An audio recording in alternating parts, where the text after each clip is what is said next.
Je viens de le dire, les chiffres du chômage sont mauvais. Et en même temps, il n'y a pas de fatalisme dans cette situation. Et l'heure est à l'action, et c'est la responsabilité de tous. Je le disais, le pacte de responsabilité et de solidarité, qui est en train d'être discuté à l'Assemblée nationale, et je me félicite d'ailleurs de la mobilisation de la majorité et de l'esprit de responsabilité qui s'impose à tous. Le pacte de responsabilité et de solidarité libère des marges pour les entreprises, pour investir et embaucher.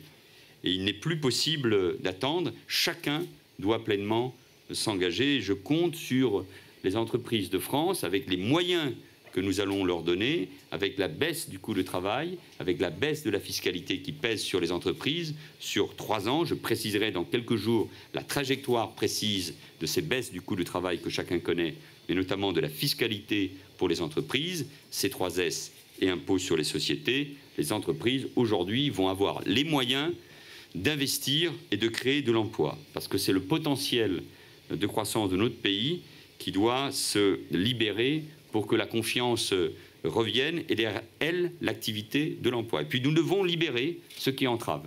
Et nous venons d'en faire la démonstration à propos du logement, parce que cela a pesé sur le niveau de croissance trop faible et donc aussi sur les chiffres du chômage. Quand vous avez un premier trimestre qui est marqué par une croissance et une activité atone, il ne faut pas s'étonner que les chiffres du chômage soient malheureusement mauvais.